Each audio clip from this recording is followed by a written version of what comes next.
All right, welcome everybody back to another episode of the Big Doug and Carmi Show. Our guest today from A to Z Sports NFL is Crissy Froyd. You may ask why Crissy Froyd? Well, she is an air raid specialist, an LSU alum, and an SEC specialist amongst quarterbacks. So why wouldn't we have her on today? Crissy, thank you for joining the show. Yeah, absolutely. Thank you for having me. First time on the show, we like to get to know folk a little bit. Crissy, tell us what it is that got you started in football. Yeah, so my dad was a really big football fan and a former quarterback himself. So that kind of got me going in that. And then I was originally going to be an English major out of college. I mean, high school, going into college. It didn't exactly work out. It's not a very good thing to major in as far as like profitability moving forward. And I quickly realized that. But I've always been passionate about journalism and analytics and stuff like that. So it kind of just worked itself out. Okay, let's get moving on to what I think is very interesting with the new offensive coordinator, Cliff Kingsbury, in town. There's a lot of talk about air raid. He said that it's not quite so much air raid, but before we get to there, I know you had a chance to talk with Mike Leach, and you've done a lot of work on the air raid. Tell us at its core what the basis is and the concept is of. It's the belief in insanity, I guess you could say. Insanity, the definition of insanity, as I believe it to be, and as I've heard it explained, is that you're repeating the same thing over and over again, expecting different results. And in the air raid, that can be true. Your opponent doesn't truly expect you to repeat the same thing over and over again with the expectation of results.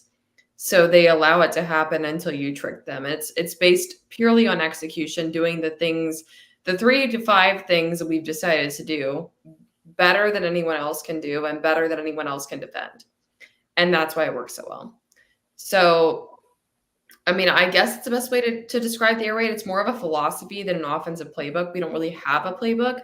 I think Mike Leach used between 3 and 5 formations the entire time I was at Mississippi State with him, and about 3 to 5 plays too.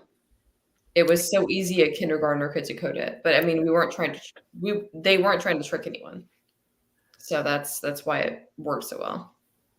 And they were open to teaching it to other people, right? A lot of people keep their secrets close to the vest, but that was not the way the originators of the system Oh, felt. the whole offense is online. Right. Okay. I started releasing it piece by piece, actually. So Interesting. I love that. So go ahead. Go ahead. Go ahead. No, I was going to ask. So, Crissy, from what I understand, is the premise is to basically put your best athletes in space. Maybe have a 2-by-2 formation, 3-by-1 formation, and incorporate a lot of wide receivers into the into the playbook. Just kind of reflecting on that, do you find that like it's pretty transferable going from college to the pros? Do you think it can be applied, or do you think the speed of the game is pretty matched up in the professional level? I think the only issue is footwork in quarterbacks. Mm-hmm. Our quarterbacks are not refined in lower body mechanics whatsoever. And Mm-hmm. I mean, but at the same time, like I was going to ask Mike about this, and obviously he unfortunately passed away. Mm-hmm. Chance to, but I don't think Mike and Hal and everyone in the air raid that was a true pure air raid person, they weren't concerned about how do we prepare our quarterbacks for the NFL. They were concerned with how do we win right here?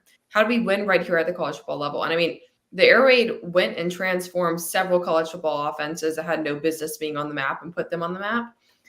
There were several comebacks that were lodged that I don't believe would have happened if they didn't run the air raid offense.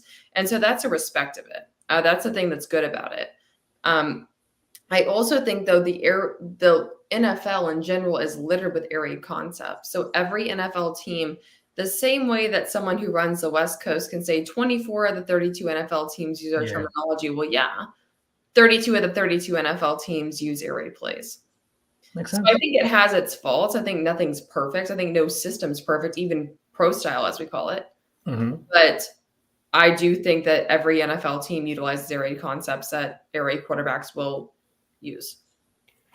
When we're talking about Cliff Kingsbury in particular, when it was at Arizona, there was a lot. They went hurried, they went fast, which is kind of a total separation from what the league is doing now with the motion.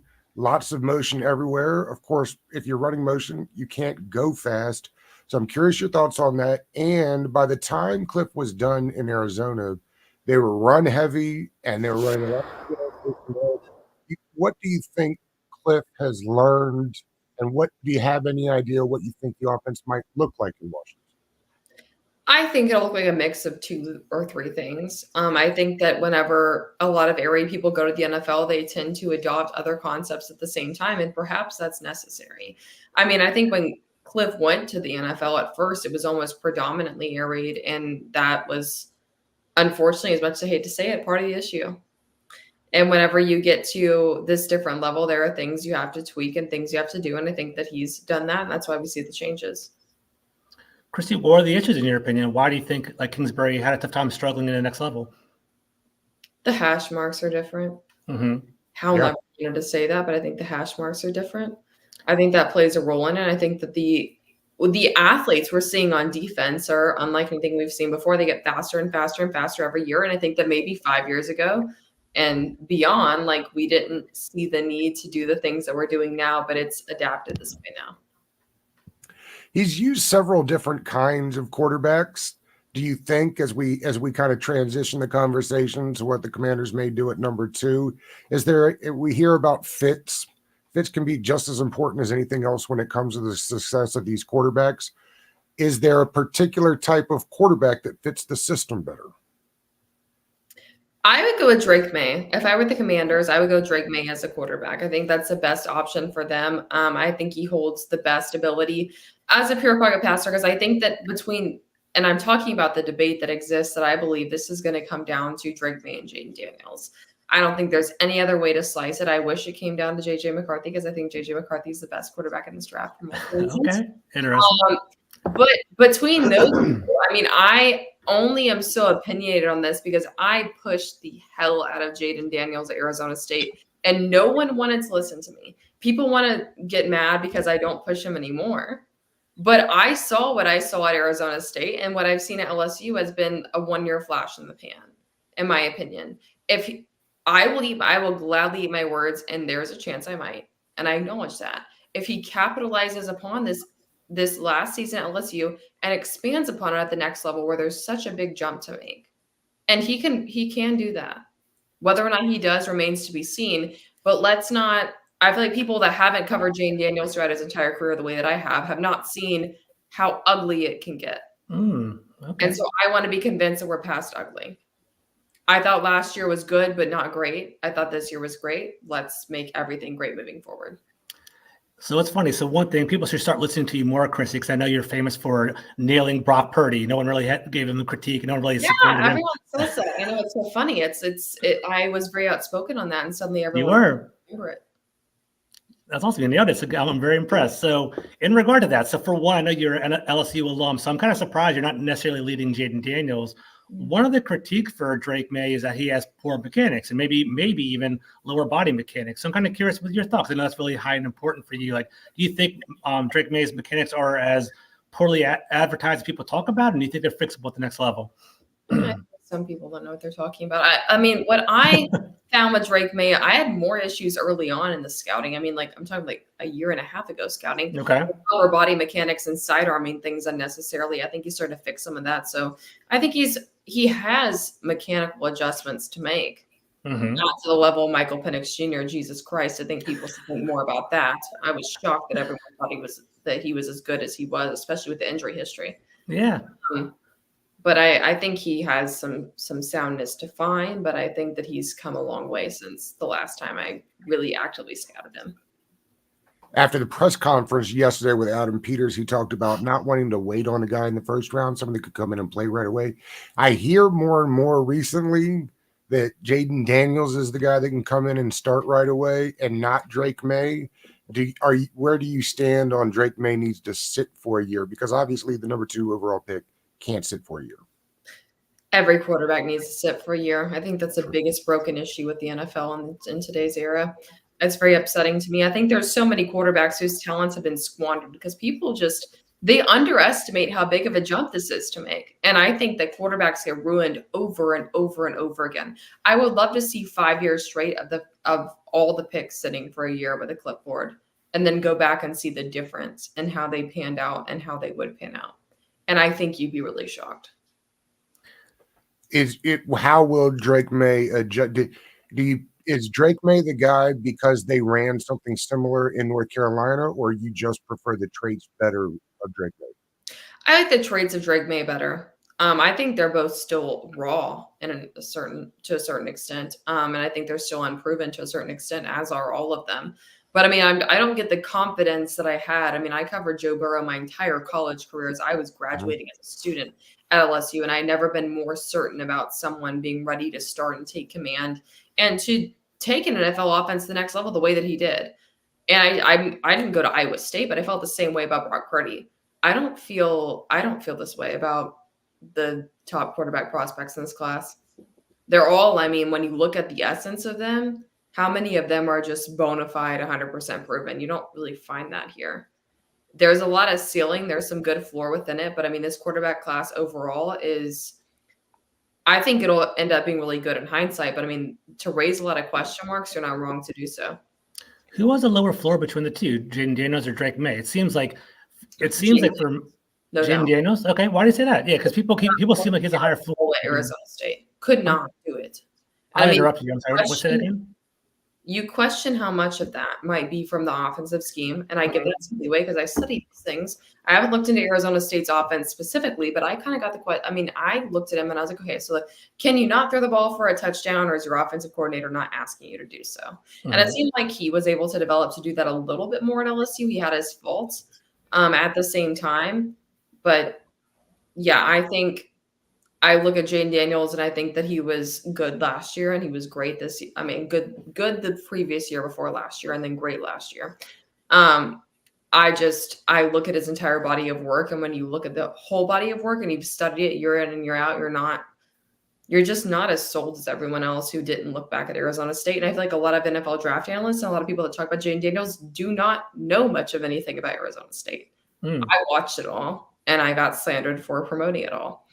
So that's just the way that I look at him. I think that Drake May we questioned if North Carolina could reload after losing Sam Howell. And I think he did so effectively. I think he's got some things to clean up, like I said before.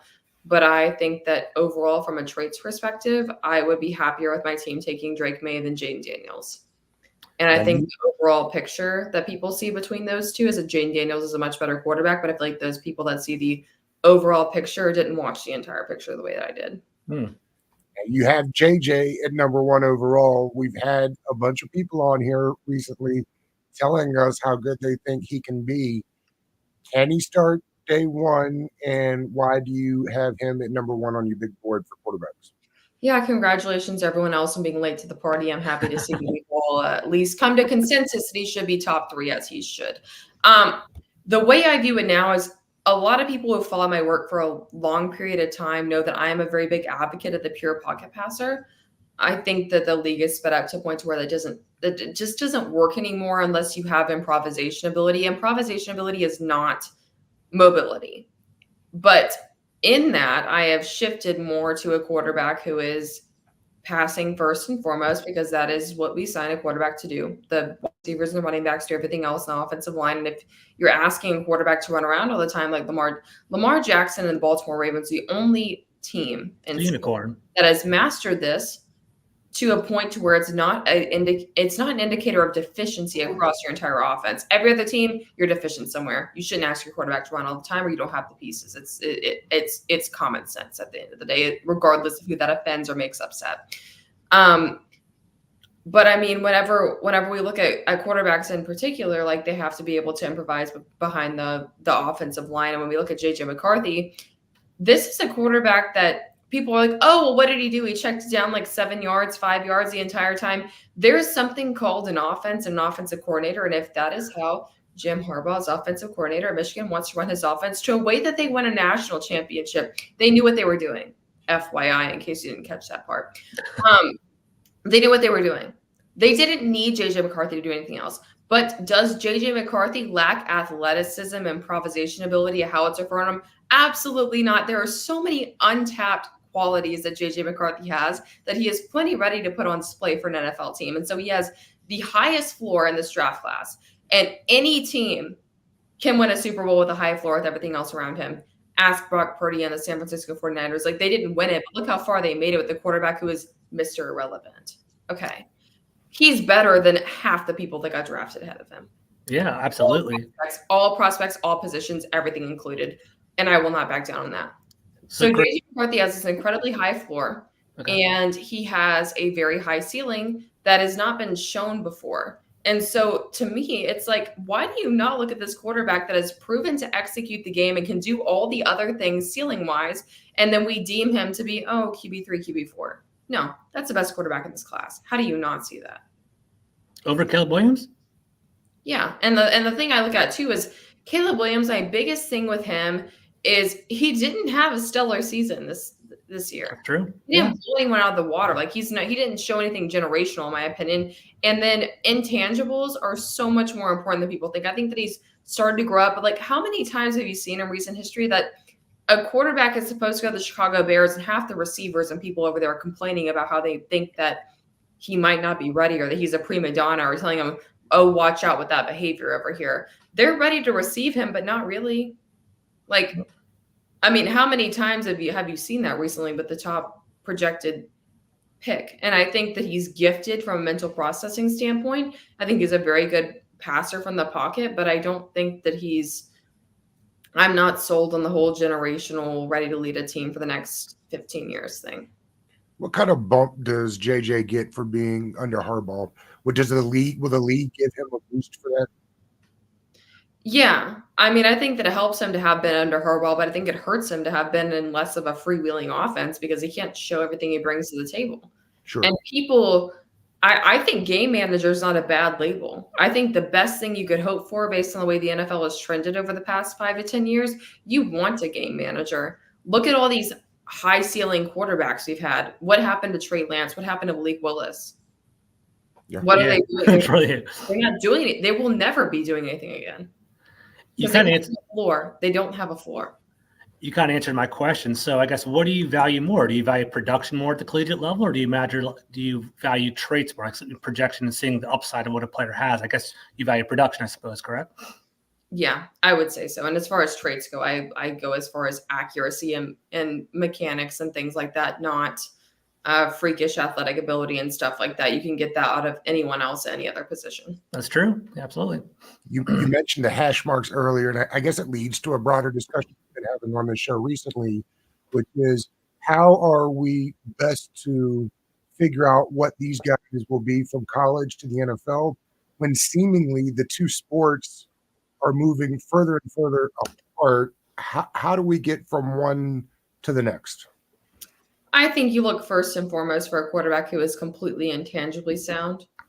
I think in the NIL era, that's going to be something you find be more and more of a problem because the way that things have changed. And then you find someone that the basis comes down to accuracy. If you don't have accuracy, you have nothing.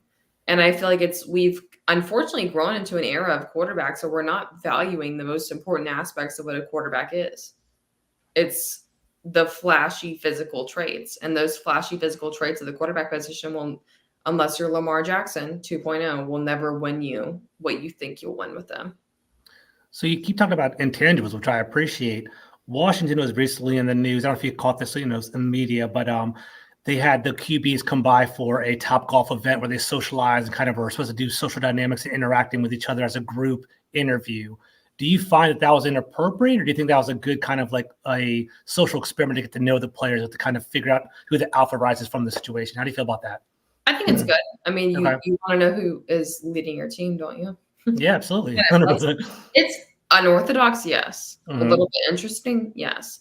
But a good thing, perhaps. Mm-hmm. Go ahead, George. I was looking at something. Gotcha. I guess my next question would be, so Jaden Daniels, we talked about a low floor, potentially kind of washing out. Do you see him as a better fit in DC if he does go to DC, or Minnesota Vikings with that whole West Coast offense? How do you feel about that?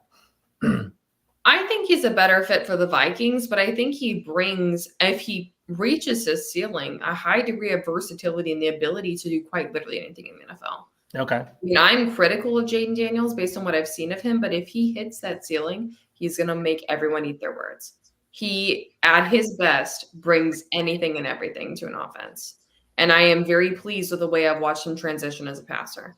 I did not think, after covering Arizona State for 2 years, that I would watch him become what he did at LSU. And now the question is that a product of LSU? And I don't think it's a product of LSU's supporting cast. I think that Jane Daniels kept LSU in games that they had no business being in. As an alum who graduated from there, I hated to see it. It was painful. But at the same time, it's like you can be a product of coaching, you can be a product of scheme. Like there's other things other than their supporting cast. And so I just want to see him do it at the next level. I don't doubt that he can, but at the same time, I'm skeptical. Of the organizations that are drafting early for quarterback, which ones do we talk about fit and where you land? Which of the organizations do you think are best equipped to handle a young quarterback? I'd like to see the Patriots capitalize on someone. I think that the Patriots have proven that they can have success with quarterbacks, and I'm really honestly surprised at the way that they've fumbled some of their guys. But I feel like this quarterback class is so rich that if they just toward the top of it, that if they handle these guys correctly, we can see a lot of success. I'm not sure it'll happen. I don't think it'll happen, but I'd like to see the Patriots take someone like JJ McCarthy because it's the pocket passer-ish type of thing that they've capitalized on before, but with more elements. And I think the way that the Patriots are in a rebuild, it could be a good fit for them. But it's going to be interesting to watch how these top 5 guys shake out and how they go. How many do you think end up going in the first round this year, Crissy? 7, maybe. Between 5 and 7. Which means Bo Nix and Michael Penix both probably find their way into the first round. Where are you on Bo Nix? I don't think Michael Penix deserves to, but he will. He'll sucker people into doing it. Bo Nix deserves to go in the first round. And then, you have Jaden Daniels, JJ McCarthy, Caleb Williams, Drake May. I have Spencer Rattler as QB5. Spencer Rattler might end up being the second best or first best quarterback at this draft. If JJ McCarthy flops in a way, I don't think that he will. Spencer Rattler was a projected first-round pick and a Heisman Trophy candidate for a reason. I have talked to Spencer Rattler a lot. I've watched him a lot. I watched him all season at South Carolina. I watched him at the Senior Bowl, far and away the best player there. He won MVP for a reason. He looked like Heisman Trophy Spencer Rattler. And I feel like a lot of people have not lent him the amount of attention they should throughout this pre-draft process. Tell me when I'm thinking Bo Nix, I can't, as you kind of can't get Daniels Arizona State tape out of your mind, I can't get the Bo Nix Auburn tape out of my mind. I watch a lot of SEC football, and to me, you get out to Oregon, and that offense didn't ask. You talk about not asking a guy to do a lot. Tell me what I'm missing on Bo Nix post Auburn. Yeah, I talked to the Oregon offensive coordinator, and I've seen some of the plays that they run, and I've seen some of the things that they do and their offensive philosophy on things. And I think that Bo Nix is actually asked to do quite more than people thought he was in the Oregon offense. And I think it wasn't a lot of check me down the way that people think it was either. So I think that he found something that fit him, and I think he found a proper supporting cast. And I think that Auburn was a lot more, as their hiring moves and off-season moves and stuff like that would suggest, Auburn was a lot more in shambles than a lot of us thought it was. I think Bo Nix was just one small cog in the machine as far as that goes. And recently I've been hearing about Michael Penix. People either love him or hate him, right? It seems like you're not necessarily a big fan of him right now. Was it what you noticed from the Senior Bowl? Because I know you attended the Senior Bowl and you watched the quarterbacks up close. What did you take away from the Senior Bowl, and who stood out to you and who kind of dropping your stock in your opinion?